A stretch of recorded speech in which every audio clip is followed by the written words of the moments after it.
Afternoon. Welcome to the Thurston County Board of County Commissioners Board Work Session. It's January 17th, 2024. It's 1:04 p.m. My name is Ty Manser, Chair of the Board. Vice Chair Commissioner Wayne Fournier is present by Zoom, as well as Commissioner Gary Edwards and Commissioner Emily Klaus. Commissioner Mejia is at a CRAB meeting and unable to attend. We have until 2 p.m. to discuss salary commission issues. The public can follow along on the Thurston County YouTube channel. We also have County Manager Robin Campbell and Assistant County Manager Rob Gelder with us, as well as HR Director Maria Aponte and Jane Futterman from the Prosecuting Attorney's Office to give us some information. And I'm going to turn it to the Interim County Manager. Thank you, Commissioner Mincer. I did notice the Commissioner Fournier was waving. Was that just in greeting, Commissioner, or do you have, can you hear us? We're trying to do a sound check. And sound check. Wayne's here. Okay, excellent. Then Commissioner Edwards has his hand up. Yep.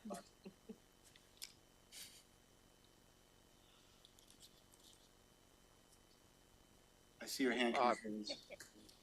Did the chair recognize me? Yes, sir.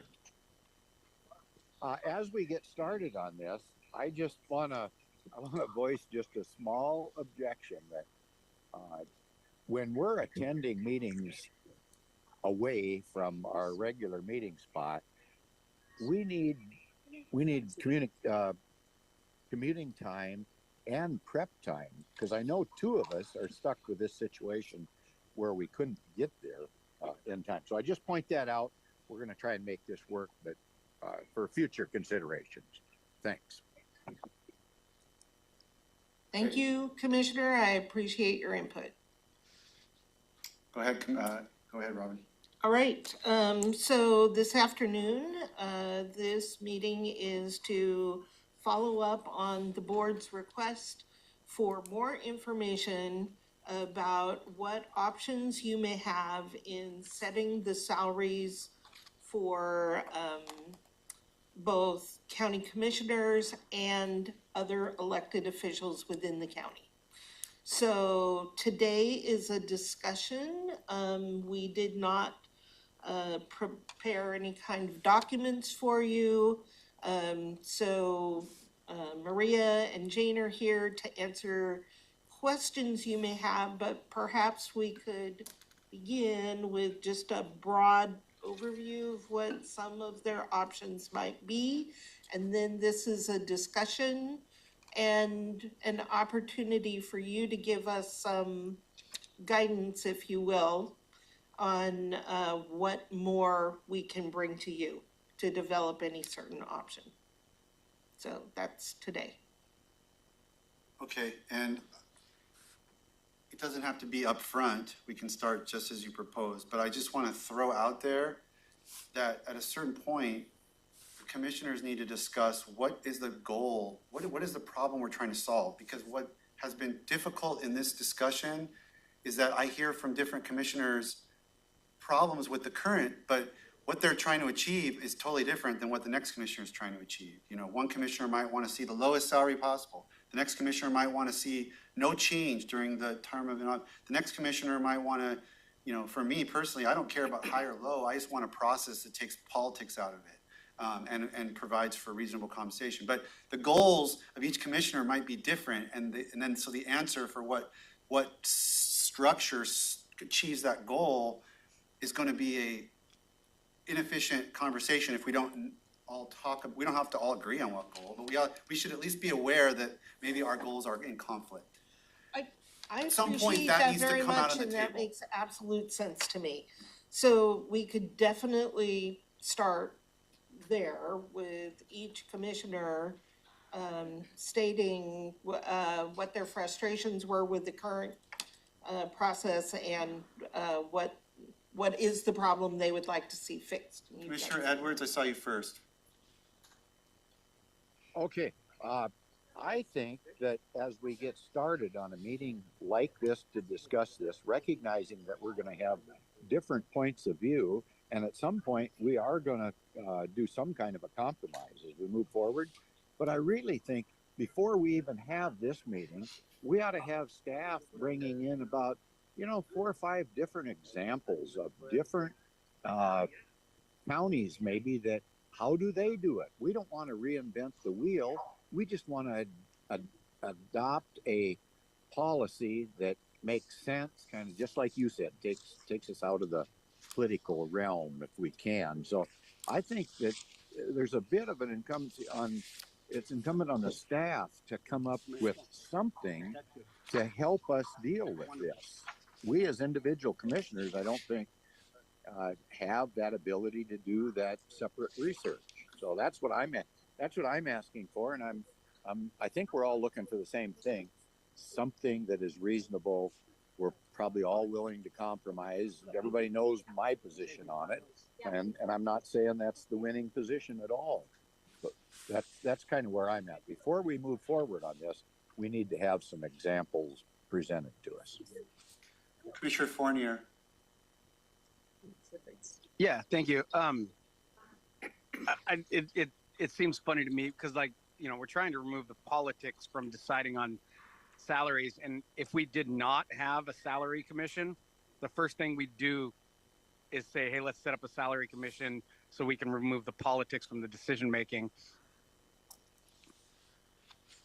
Well, that's kind of, That is one. that's kind of been my argument the whole time, is like, the salary commission's been very imperfect in ways, but the whole point of it was to create an independent, neutral community group so that it wasn't political, but yet, so I'm worried about that. There's other ways to do it, though. If we didn't have one, we'd be advocating for one right now. Yeah, no, I agree with you, kind of. There are other ways, though, like tying it to certain other metrics that, are out of our control, but not exactly the salary commission per se. But then those metrics would have to go to a salary commission. Not necessarily. So, Okay. so perhaps we could start with Jane and Maria stating what, like, the top 3 or 4 things are, the ways to approach this around the state, or what some of your options are. Okay, thanks, Jane. So, jump in wherever you want. Let me just start with clarifying a little bit on our current process. And excuse me, I've got a cough drop because I've got a scratchy throat that is from a month ago and it won't go away. So current process is, under state law, the county commissioners can either set their own salaries, which cannot be increased during term of office, or use a salary commission. And if you use a salary commission, since you're not setting your own salaries, the salary commission can increase those salaries. For the other elected officials, this is completely under county code established by the commissioners, is the salary commission recommends salaries for those other elected officials, which then the actual setting and adoption of the salaries is done by the county commissioners. You have discretion. It's just a recommendation. You have discretion what you can do. I guess one other thing I'd add is, because of issues with, once the county commissioners' salaries are set, there is a provision in state law that a person can put a referendum on the ballot to have the voters decide whether to approve or not approve those increases, or those changes in salary, I should say. There was, at really the request of our county, in 2023, there was a bill passed by the legislature that better clarified the referendum process, but also changed the provisions for how the salary commission makeup is. And so we have, and part of the reason was because of the increase we have here from 3 commissioners to 5, again, like many of your other boards. As a result of the legislative change, the makeup of our salary commission, if we continue to have it, needs to change by the date our 2 new commissioners took office. So by this November, there's gonna need to be a change in the ordinance for our salary commission anyway. So I just want to set, we can get into details later or now, whenever you want. But I just want to add that there does need to be approval, or approval of a change to how, the membership of the salary commission. So going back, under the state constitution, there's a provision in the constitution that restricts elected officials who set their own salary from increasing their salaries during their term of office. The other thing is elected officials' salaries cannot be decreased during their term in office. So the reason that the legislature created statutes authorizing salary commissions is because many of the elected local legislative bodies were wanting to remove the politics out of setting their own salaries and feeling strapped by that process. And so the legislature created that salary commission process. If the salary commission is used, they can set schedules and change salaries and increase salaries during terms of office. If you take that away, you're left with a process where each elected county commissioner can only take an increase in salary when you take office. And so we're gonna have staggered salaries where, based on the different terms in office. You're reelected, does it? Pardon me? Can it be reset when you're reelected? Yes, each term in office, each term in office. Now, a number of counties, I believe Ruth Elder had put together information a few years ago and had brought it to you, but I don't have that here today. But I think she provided that a few years ago and probably still has some of that.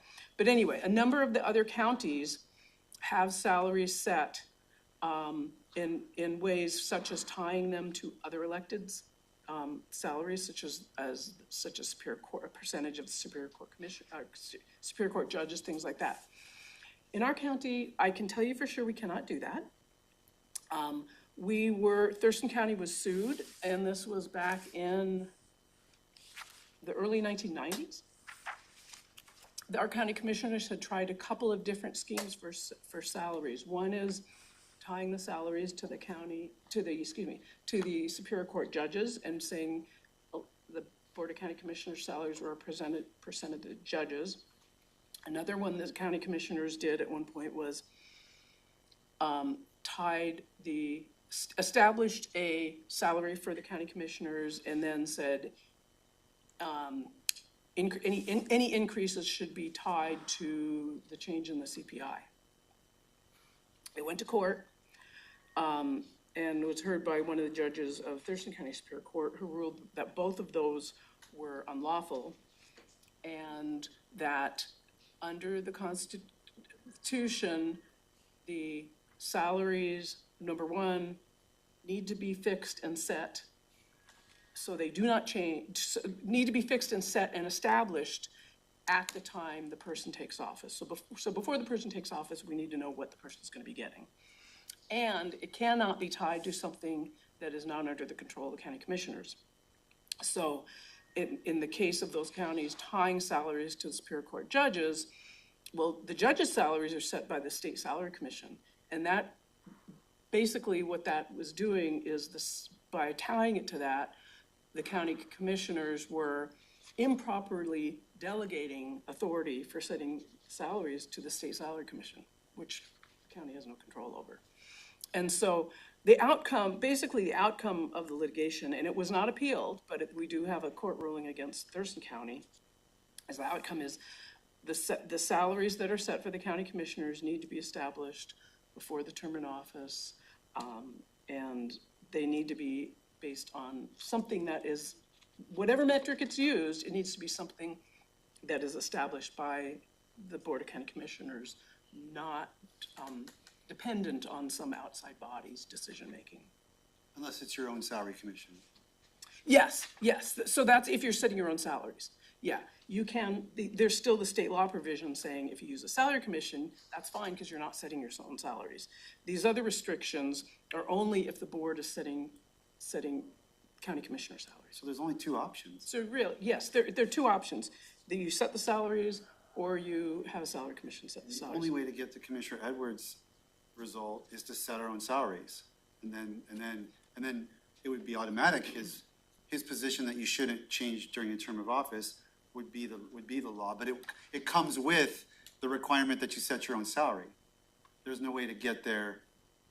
There's no way to have a salary commission, but yet adopt his point of view about, you can't direct the salary commission to not change our salary during a term of office and have staggered salaries. Yeah, I would say,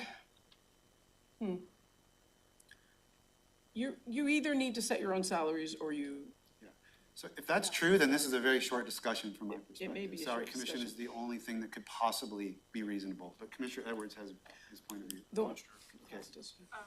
Commissioner Edwards was first. Go ahead, Commissioner Edwards.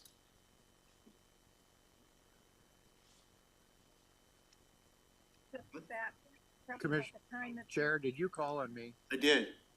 Okay, I'm all about compromise. I just want you to know that as we move this forward. So, I'm willing to make it all work if we can figure something simple out. And I thought Jane's proposal about attaching it to one particular salary schedule, maybe set by the state or the prosecuting attorney, judge, whatever it is, and a certain percentage of that comes close to what we're making now, I think that'd be fine. So I'm okay with just about anything that makes sense that we don't have to tweak it. Clarify. And it doesn't look like we're doing our own thing. Yeah. Commissioner Edwards, actually, what I was saying was, back in the 1980s and 90s, our Board of County Commissioners did just that, where they attached the salary to the Superior Court judges, and the court ruled that was unlawful. We cannot do that.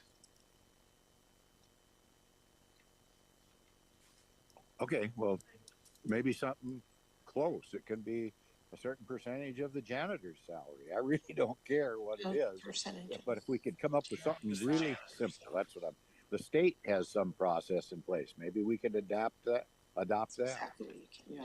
So what you probably could do, and I think you could do this, is you could have it be based, your initial what determination, what factors you use in establishing salaries, you can consider whatever you want. And so if you want to have it be based on looking at the salaries around the county, what is being paid based on other salaries that the county commissioners are setting, you could base it on that. So if it's I know some of the elected officials have talked about the concern about what their chief deputies are making, that sort of thing. But those are set by the Board of County Commissioners. So if you're tying it and having it based on percentages of other salaries that you are setting, that's fine. We can't get away from That it's doing still that would only be ourselves. once every 4 years. But that still is yes, the salary still needs to be, if you're setting your own salaries, yeah, you still cannot change them during their term in office. Commissioner Klaus. Well, you may have just answered my question, but you mentioned the county ordinance that says we can't set our salaries or change our salaries if we have a salary commission. If that's a county ordinance set by commissioners, could we revise that to say, maybe we can't increase it, but we could elect to leave it the same or decrease it if we wanted to? So like we can't influence it in a way that will give us more money, but if we decided to decline a raise, then could we do that if we change the ordinance? No, No, okay. no, because that's also in the Constitution that elected officials' salaries cannot be decreased during their term of office. Oh, yeah. So the decisions need to be made before each term of office, and the difficulty here is the terms of office are staggered also. So, Commissioner Fournier.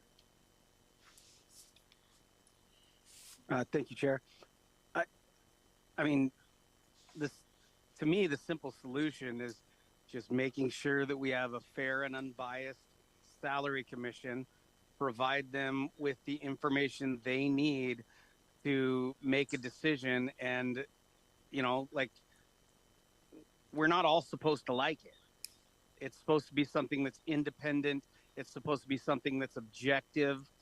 And, you know, there are things that need to be figured out that over years of, you know, not accepting raises and things like that need to be squared away. But there, you know, I just don't see a problem with having a third party objective panel that is evaluating all the information, and then, you know, the fact that we can't say anything about it is a good thing.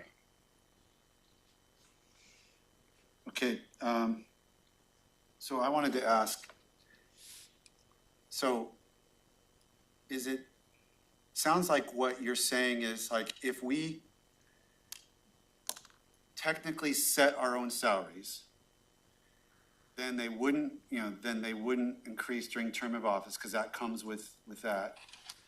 But in setting our own salary at the beginning of each term, we could come up with if we wanted to, and I don't know that I want to do this, but I'm just trying to figure out the options. We could set up something that, even though we're technically setting our own salary, we could set up some rules for ourselves in county code that basically says electeds will make 15% more than their chief deputy, and the county commissioners will make, 95% of the sheriff or something. That could be the rule we set for ourselves, then we follow that rule, and it only applies at the beginning of a term. It kind of makes it not political, because we're following rules that we set up and probably vetted with the public in advance. We're not making case-by-case determinations. We're following a set of rules that we constructed. Is that the only way to get to a hybrid? You also adopt the class and comp, which would set that chief deputy's salary. Right, that's totally in their control. Is that Sure. a system that would work? The board could certainly set its own parameters for what you consider. Excuse me, but of course, the next year the board could change that. There's nothing preventing that from being amended in the future. But certainly you could adopt what you want. The other thing is nothing to prevent you, if you stay with the salary commission, from also, excuse me, coming up with information that you'd like them to consider as a board. That was going to be my suggestion. Can we If you want. provide a position paper to the salary commission to consider? These are the things we'd like to solve in 2024, 2025, and ask them to take that into consideration. Yeah, I mean, I can tell you that the salary commission is, I know the other elected officials, some of them go and meet with the salary commission and provide information during the process. And likewise, commissioners can do that. You can ask them to evaluate certain things. But it's all a matter of how much you want to get involved if you want it to be an independent, non-political process. It's just, you're going to have to weigh that in terms of how independent you want of an individual commissioner going, but I'm saying if we come up with a position that the commission has that they would like to convey, there's maybe 5 issues that we'd like them to try to solve independently. We're not going to tell them how to do it, but we're going to ask them to consider it and then trust their judgment. So the county in the past, there have been times that the Board of County Commissioners have sent a joint message to the Salary Commission, in specific during the Great Recession, asking the Salary Commission to not approve salary increases. Which they didn't have to follow, but They didn't have They to did. follow, but they did. we also did it during In those COVID. years. We did it once during COVID as well. Yes, we did that one time during COVID as well. So that's been done. Commissioner Edwards? Okay, so there's a precedent. Yes, but I would just say, before Commissioner Edwards, I would just say on Wayne's point there that,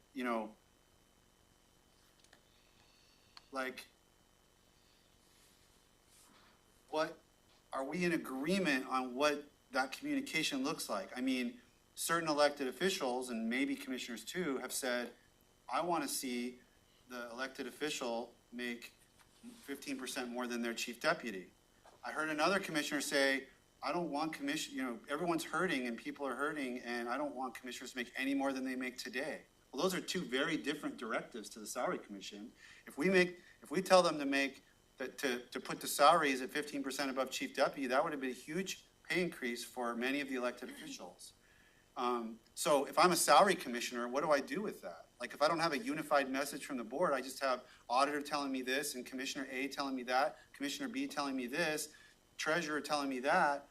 I mean, it's not going to help unless it's an agreed upon set of criteria, goals, information.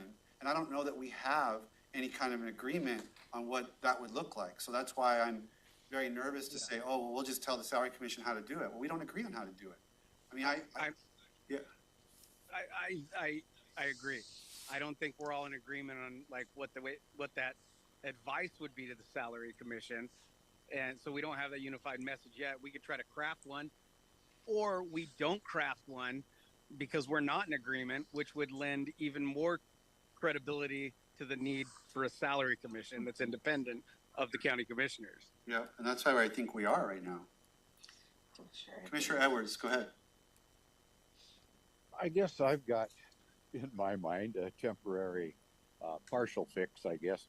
How, this was quite a big deal during 23, all the negotiations with the different labor organizations that we were trying to balance, some shortfall in revenue to try and make it all fair with everybody. How about if we came up with something, whatever we come up with, but then have some kind of a requirement written in that the percentage of increase for the elected officials would never be more than what the bargaining units have gotten that particular year. I'm not saying it has to be locked exactly, but last year, some of these folks ended up with quite a big raise, and the unions got, I don't know what they got, 4% or something. I don't have it exactly down now. So is there some process we could mention that that's somehow taken into consideration? Just a food for thought as we maybe sit down and talk about this again later. Commissioner Fournier. I would be worried about does that back door, if you tie it into the contracts that we're approving, then does that create some kind of back door where we're giving ourselves raises based on the bargaining unit contracts? No, that would only be for the other electeds. Could they tie their own to that, but only at the beginning of the term? That whatever's negotiated in a union contract would be, because ultimately they have to accept and approve the contract. Sure. I think you need to do a little bit thinking about that. Certainly to the extent that the contracts have to be approved by the Board of County Commissioners. It's something that the board is deciding.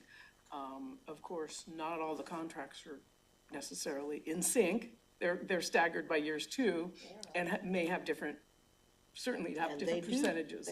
So it's something, that's a possibility to look at. It's how you'd make that work, I think, is something. Two problems I see. One is you've got different groups getting different numbers of raises. So which one matters? Secondly, to me, it's apples and oranges when the contract may call for an annual COLA and the elected officials may not have gotten any raise for, in one point, it was 6 or 7 years at one point in recent history. So to just say that, okay, it's just apples and oranges. I mean, it's good to look at the history and kind of what's happened, but like I say, that's why I got mad at the Olympian that reported that we got raises bigger than our employees, and I emailed the reporter and he made a correction because that is inaccurate. Over a 2-year period, it was less because it was 0 and 5.8 versus 4 and 3.5. Right. So, it's not easily comparable like that on when the contracts have this, year by year thing, and the commissioner, they're not on the same track, so to speak. So to me, it's kind of weird to tie them to numbers that are on a completely different track. 3 times out of 4, that's probably the right thing to do. I mean, that's why I think That's why we pulled everyone who was recommended over 5.8, we pulled them back. And that included the sheriff and the auditor. And I think it was a recognition of what Commissioner Edwards said. It didn't seem quite right, but again, Salary Commission is looking at a different historical record than our union negotiators. So anyway, there's that. I guess what I'd add is I don't know the big picture of all the information the Salary Commission considers. My understanding, though, is that one of the reasons the Salary Commission has been meeting later in the year is because they wanted to find out what was happening with all the unions and those negotiations, and they were considering that in making their salary changes. So, I don't know the full scope of what all the information was that they considered. Yeah, they didn't, Not this time. they did not, take that into Okay. consideration, in part because many of the contracts were not concluded, when they met this year, but with all due respect to the work and the members of the Salary Commission, a lot of that was based on feelings, not data. I don't know if it's helpful at all. I can share my 12 years of experience in Kitsap and kind of Yeah, what happened there. Let's hear that. Yeah. Because like Jane was mentioning, it never got challenged. So at the time, it was, when I joined the Board of County Commissioners, it was set at a percentage. They had come up, they made a decision because of the state salary commission setting the Superior Court judges. It was a percentage for the commissioners, sheriff, court, all the separate elected. It's some determined percentage, and that existed for a number of years. And even in that construct, it was such that there was always going to be a certain amount of speculation, especially when the commissioners' salaries were set for the entire 4 years, but it wasn't set necessarily at a flat rate. So there was this trying to anticipate, well, is there going to be a 2% increase in that Superior Court judge position over the term of the office? And so it was set for 4 years, so it was locked in. You couldn't increase it, couldn't decrease it during that time from the resolution that set it.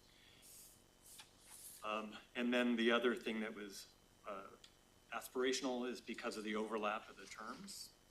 There was always 2 years that were out of sync between commissioners because you tried to have the first 2 years match the last 2 years of the opposing term, so that at least there were 2 years when everyone was being compensated the same way. And so that worked out okay, but it did not depoliticize things, I can tell you that. In my first year, my salary bumped, was scheduled to bump quite a bit, but it was in the Great Recession. So my fellow seatmate and I, we donated back our salary, that increase, that differential, so that we were not taking anything that our staff weren't getting. That happened for a number of years, but the separately electeds were always coming to the board and negotiating and trying to get parity and so on and so forth. So finally, what we shifted to was partly what Commissioner Menser alluded to, but it was based on something that was under the Board of Commissioners' control, was the class and comp. And then tying, because with the premise that we are trying to have elected officials, for better or worse, a career path, right? If you can have something where the elected official, who is supposed to be the executive director, CEO of that division or office of government, if that can be something that's aspirational, you may end up being able to have some upward mobility from the chief deputy or someone else in the ranks to actually aspire to that role of leadership. And so it ended up being tied 15% above the top step of the chief deputy for the separately electeds who had one. Not everybody had a chief deputy. And then the commissioners there was due to concerns around compression, was set at 7.5% above the separately elected. So it was all tied back to the classic comp position of a chief deputy salary.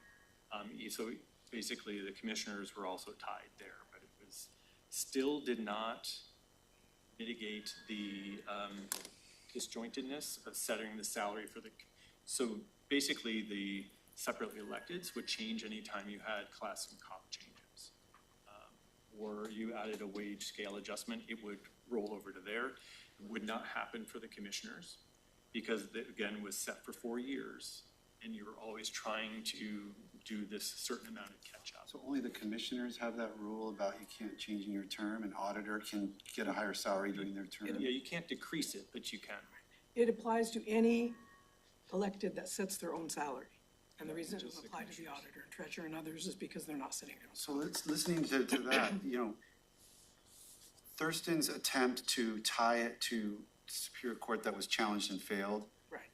does it solve that does it relieve that problem if you don't make it automatic? You say, well, we're setting them, but here's how we're gonna do it. We're gonna tie it to the Superior Court thing, and then we rubber stamp that, you know, unless there's unusual circumstances or something like that. Would that solve that legal challenge from the 80s and 90s? You could say in 2024, you're saying, okay, we're gonna decide the salaries for the county commissioners for their next term in office, right? So right now, you could look at what are the salaries of those Superior Court judges, and we're gonna use that as in our evaluation.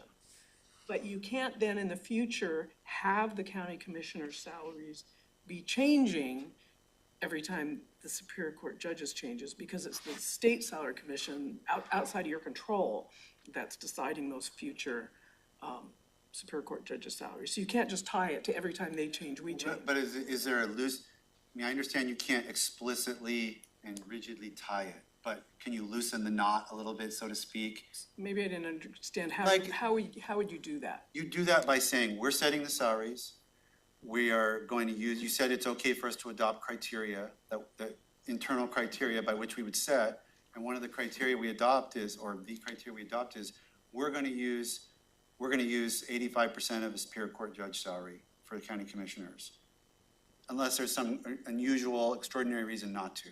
So then when we set the salaries, we sit down, we look at the judges, what's 85%, and we say, is there any unusual circumstances? No? Okay, that's the new salary for the next term. And your salary does not change, it Yeah, doesn't remain. well, it doesn't turn till the next term. So, right, so you don't get, if the Superior Court judge's salary increases, you don't get that increase until your next term. Right. Yeah, that'd be okay, because you're looking at it now and you're setting it now based on whatever you can use, yeah. whatever data you want, that's fine. Yeah. You just cannot say it continues to change as the salary. No, I'm not saying that. I'm Yeah, saying it would okay. follow that Right. rule that it Yeah, can that's only fine. go, but we'd be internally agreeing that that's the mechanism. So, Right. I mean, it's political, but it's a little less political because we've come up with a formula. Yeah. And we're not making a discretionary decision to increase our, like, I'm not saying I deserve 20,000 more this year. Right. I'm saying the Superior Court judges got 20,000 more and we're 85%, so here's what we're doing, Yeah, I think the other or nuance less, or whatever. You would only do that every other year, right? Because commissioners are only correct. elected every other year. So for example, of what you cannot do, which was challenged. Back in 1990, our Board of County Commissioners passed a resolution that said, the annual salaries of the Board of County Commissioners shall be set each January 1st and shall follow the following percentage of the annual salary of Superior Court judges for each January 1st. So 1990, it was 69% of what the judges were. 91 was 71% of what the judges were. So each year, it said what the percentage was. And the problem was that was two things, changing during the term of office, and it was all dependent on what the state set for the Superior Court. So that doesn't work. But if you just say now, we want to set it at X% of the Superior Court judge, which is, a certain dollar amount, and that's what you get for 4 years, that's fine. What about the predetermining an inflation factor that's not tied to the Superior Court judges per se, but you're just, again, speculating, it's similar to the Kitsap process. So we say it's gonna go up 1%. 1% a year, and you're deciding it now. So the interesting thing is, that's the last piece that I think is a little gray, that I don't think anybody's challenged in court. And it wasn't entirely clear. I need to go back and look, just be absolutely sure I didn't see anything that would prevent that. I think as long as you're setting the dollar amount, you know, now for the future, you're probably okay, and it's less susceptible to challenge. But it's great, because the wording of the Constitution says, the elected officials who do not fix their own compensation, their salary may be increased during their term of office. And those others, their salaries shall not be increased during their term of office. So is it being increased, or is it already set? I mean, that's what it comes down to. By saying it's gonna go up $2,000, you know, next year and another $1,000 the following year, is that increasing it, or is it presetting it so it's not increasing during term of office? I think the safest way to go is to have it be the same dollar amount for each of those 4 years. So you had said tying it to CPI was problematic. That was also challenged. And also the state auditor had issued a bulletin for a number of years, I don't know the status, but when Brian Sontag was auditor, he also, well, I'll just read you the sentences. We've consistently, so a number of electeds were setting their own salaries and tying to CPI.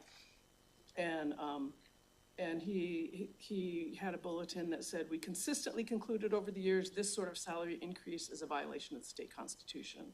Unless the increase can be foreseen at the beginning of the term, salary increases connected to an index, such as a CPI, violate the Constitution.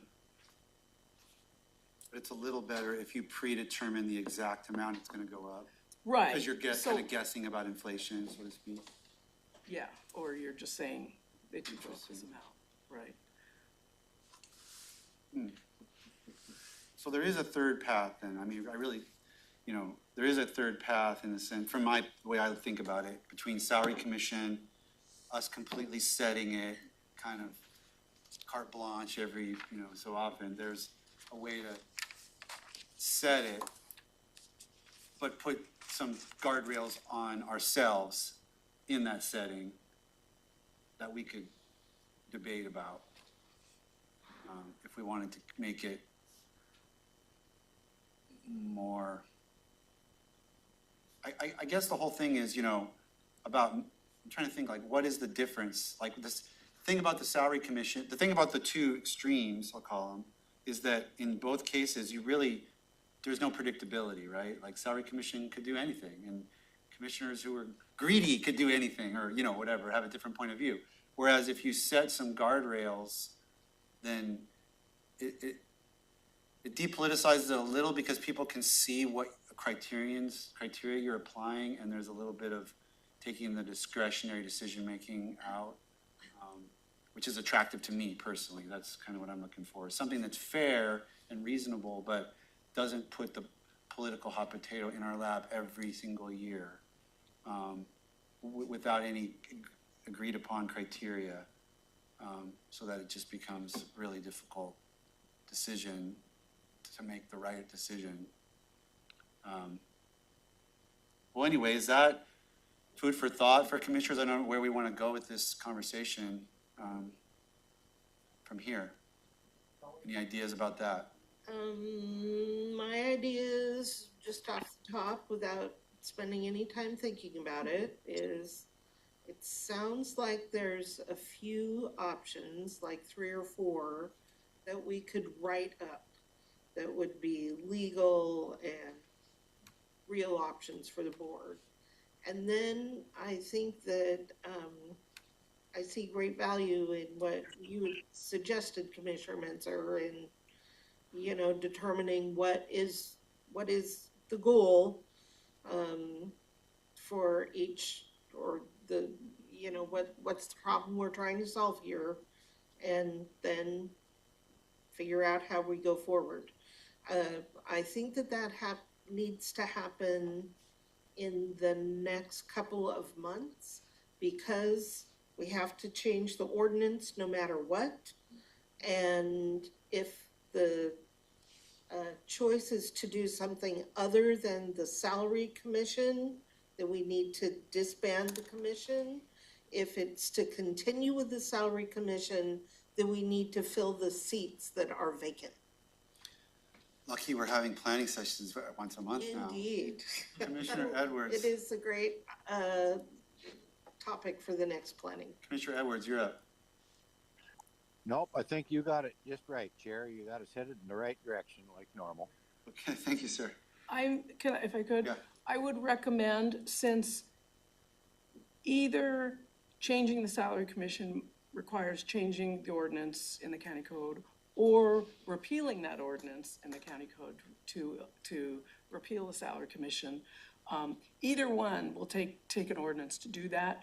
I'd recommend you think about it in terms of having a public hearing so you can get public input on the process. And so, of course, that's gonna take the time to do that. Again, we need to make sure that this is progressing. Commissioner Fournier. I just want to say I'm still not sure that what the problem is we're trying to solve. You know, I understand the discussion and how it came about, but before we put a ton of effort into this and make this like a big thing that we're meeting about, I just want to, I guess, understand what the actual problem is, because we have a structure that exists that is or can be in a political board that advises, and that would, in my mind, that's the best scenario. And so, I think Robin covered that. For a medium historical, I haven't been here that long, but this is the third time in my 5 years on the board that we've basically done this. And the previous two times, we basically just decided there really isn't there isn't any other way that we like better than the salary commission, and we just let it go, even though we weren't entirely happy with the salary commission. So why do we think we're going to come up with a different? that's a question I asked, but we have, with two new commissioners and, we had an unusual situation with the solved employee contracts this year and high inflation. I mean, it was like, is it time to kind of look at this one more time? And especially, even if it's nothing more than great background for you and Commissioner Klaus, it seemed like the discussion was valuable. But I think you're right, and I may be with you in thinking that, that I don't feel motivated enough that there's a better way to want to change what we've got. But I'm trying to keep my ears as open as I can. Commissioner Mejia, for what it's worth, did tell me that because she had to miss this meeting, that she did not have very strong feelings about it. She was going to watch the meeting later. She doesn't have strong feelings and would go whichever way the board wants to go in terms of the discussion. So she wanted us to know that she wasn't, particularly advocating for one particular way or another. I would also suggest that you may want to hear from some of the other elected officials that are impacted by the recommendations. The board, of course, sets the salaries for the other elected officials, but you are strongly influenced by what the salary commission sends to you. And part of the reason for these conversations are you do regularly hear from the other officials about the deficiencies of the current process. I do regularly hear. Yes, you do. So that would be a great, I think, for us to hear. Maybe one or two of them could come to the planning session where we discuss this again and give us their 2 cents. It'd be great for us all to hear it at the same time. Yep, and I think that they would appreciate being heard. Yep. Okay, sounds good. Great.